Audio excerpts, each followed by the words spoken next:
यह कहानी शुरू होती है एक खूबसूरत बस्ती से जहां लोग खुशहाल जीवन जी रहे थे। इस गांव में एक साहसी और निडर युवक राय स्टार अपने छोटे बच्चे चिंटू के साथ रहता था। चिंटू बहुत ही नटखट और शरारती था, लेकिन राय स्टार ने उसे हमेशा सच्चाई और बहादुरी का पाठ पढ़ाया था। गाँव वाले हमेशा राय स्टार की बहादुरी की चर्चा करते रहते थे। एक दिन बगल के गाँव में मेला लगता है, जहाँ बड़े बड़े झूले और खिलौने की दुकानों की सजावट होती है। चिंटू मेला जाने के लिए बहुत जिद करता है। राय स्टार अपने बेटे की इच्छा पूरी करने के लिए उसे मेले में लेकर जाता है। मेले में चिंटू एक डॉल खिलौना गुड़िया देखता है जो किसी डरावनी भूतिया गुड़िया की तरह लग रही थी। यह डॉल एक रहस्यमय आकर्षण की तरह चिंटू के पास खींच लाती है और वह इसे खरीद लेता है। लेकिन जैसे ही चिंटू घर आता है, गांव में अजीब घटनाएं होने लगती हैं। हर घर के बाहर वही डॉल दिखाई देती है और सुनाई देती है एक डरावनी आवाज,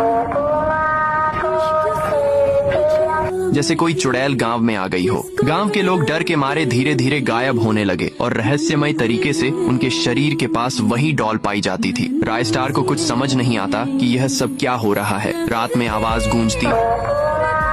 फिर एक रात राय स्टार को बाहर ज्ञान भाई का कटा हुआ शरीर मिलता है और पास में वही भूतिया डॉल पड़ी होती है। एक के बाद एक गांव के लोग मारे जाते हैं और हर बार डॉल उनके पास पाई जाती है। अंत में एक रात चिंटू अपने कमरे में सो रहा था और तभी वही भूतिया डॉल उसे आवाज देती है।